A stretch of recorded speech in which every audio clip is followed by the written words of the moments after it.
Tapos, pagka hinay natin, click lang ulit, yun. Lahat na yan. Nadidim pa rin. Passing, click mo to, passing yan. Ito, warning light. Maganda dito, hindi mayuyupi yung gamit nyo kahit matumba kayo. Diba? Kasi may hangin siya. Tapos, may lock to. Crash guard bag na may lock. So, yung 29,600, ito yon, dalawang bag na inflatable. Yung inflatable crash guard bag na 12,500, ito naman yon, yung Lobo. So, yung side bag avoid exhaust mounting bracket, 1,500, ito yon, para lumayo dyan ng konti. Side pannier bracket na aluminum. Ang presyo niyan is 15,500. Is yung crash guard sa harap, ang presyo niyan is 29,000. So, total natin lahat ngayon na gastos.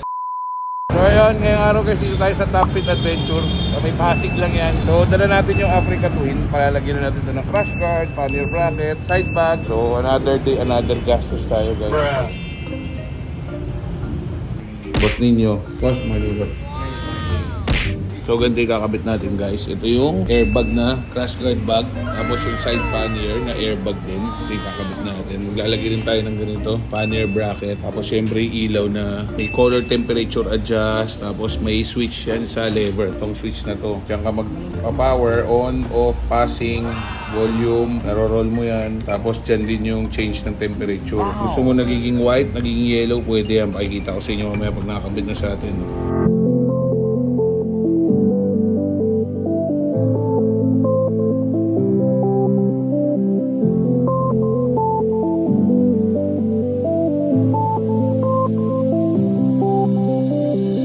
Pwede mong galaw-galawin kung saan siya maglalak. Kasi ito na may adjustan.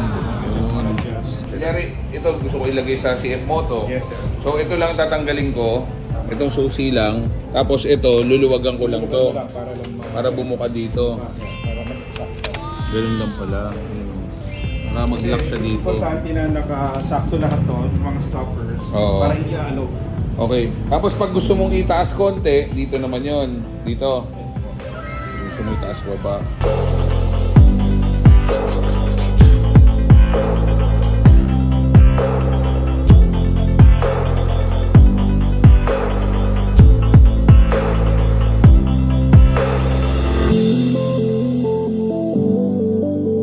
Lang po natin dito. Okay. Ito po. Lusot yan, dito rin po. Tapos meron po siyang lusutan dito. Ito po yung pinakalusutan. Okay. Lulusot po natin siya dito. Tapos, ikot lang natin sir. Ikot. Tapos, tanggalin lock. Unlock yan. Push down. Tapos, ipit lang po dito. Yan pa ganyan Okay. po. Tapos, lalak po natin. Yan po. So, pag nakaganyan, hindi mo na siya mabubuksan. Hindi mo na rin matatanggal yung bag dito sa pinakakaan niya. So, Kung may nakita po kayo na ibang logo na ganito po, hindi po siya mapipit dito sa dalawang. bag specific na talaga yan. So, isa spare key na lang. Yes, opo. Alright.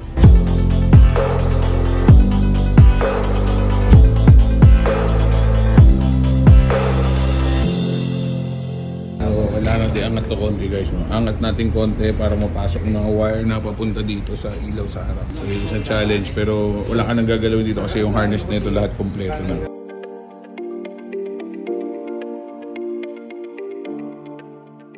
Ito na yung ilaw natin na L16 Lobo. Ngayon, ito naka-on lang. Ito yung high niya. Ay, lalakas niya. Ito hina niya. Tapos pag isang pindot, low lang. So yung dalawang, pag naka-low, dalawang bulb lang sa ilalim. Yung parang yan kasi lima yan, di ba? Itong dalawa lang yung umiilaw sa low. Tapos pagka hinay natin, click lang ulit, yun. Lahat na yan. Tapos nadidim pa rin. Gamit natin roller lang habang nakahawak ka dito.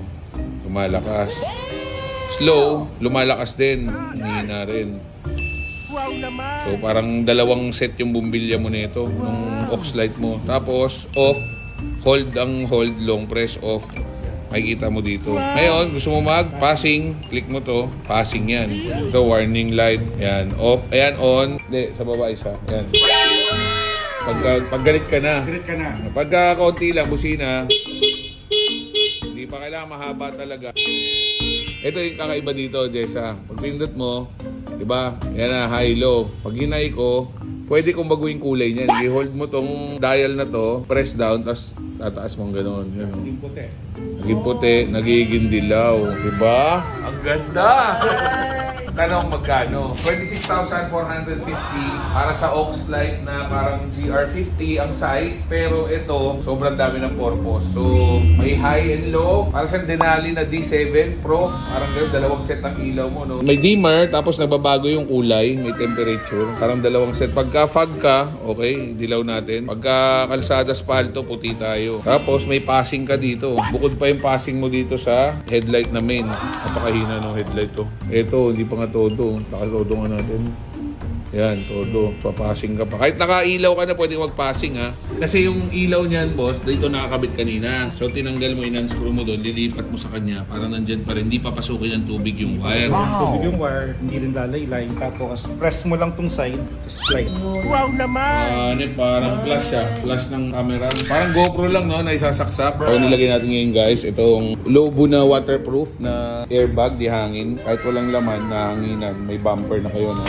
So, para yung may salbabida sa gilid, no? Wow naman! Kung gusto mo flatten, inaamo lang, buksan mo pwede. Mapapansin nyo, itong kabila, malaki. So, itong left side, 30 liters. Pero itong right side, 23 liters lang. Magtatakay bakit mas malaki. Yung kabila, kasi nakapasok siya since wala siyang tambucho. Ito, naka-expose dahil may tambucho. Kaya dito, mayroon tayong adapter para magpantay siya. So, pag tingnan mo sa likod, pantay na siya. Mas manipis lang yun dito. Parang same lang din sa mga GS. So, bumili na tayo dito ng Lobo na Wanderer na airbag din. So, walang laman to pero binobomba para magkahangin. Gala dito, hindi mayuyupi yung gamit nyo kahit matumba kayo. Diba? Kasi may hangin siya. Tapos may lock to. Crash guard bag na may lock. Walang ganyan sa iba. Ang presyo nito, 12,500. So, itong bag naman sa likod, ang presyo niyan is 29,600. So, sobrang mura yan compare sa mga ibang brand. Merong iba 50K, dalawa yan.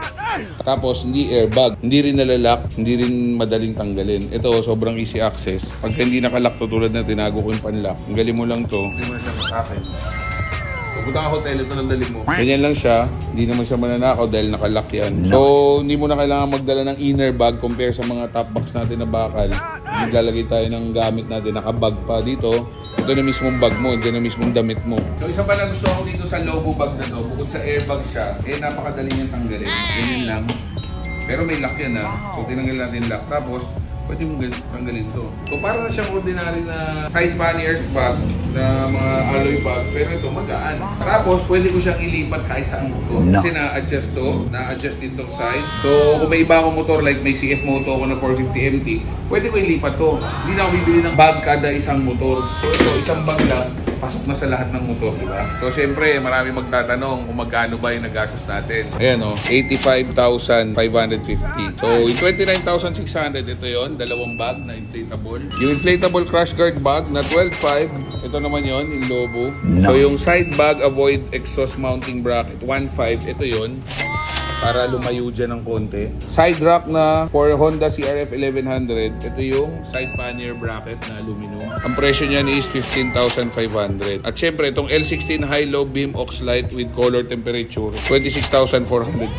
So, yan yun. At yung extra na ginastos natin is yung crash guard sa harap na pang 1100 na CRF. Ang presyo niyan is 29,000. So, total natin lahat ngayon na gastos, 114,000. At least poging-pogi na yung Africa Twin 1100 natin. Boss, thank you very much ha. Super quality product. So pag kailangan nyo ng mga bag, adventure bag, ilaw, basta pang adventure bike, pati mga crash guard. Lagyan natin page dito boss. Kung may pahabol tayo guys. Crash guard bar bumper. 1,000 pesos. Tsura niya guys pag hindi pa nakakabit. So solid na rubber talaga to. Yan yung nasa loob niyan. So ito yung panlikod niya. Para pag natarap kayo, hindi rin gagasgas to. Bukod pa may ganito kayo, ito hindi magagasgas yung crash guard nyo. So yun guys, okay na. So inquiry guys, message nyo, top fit.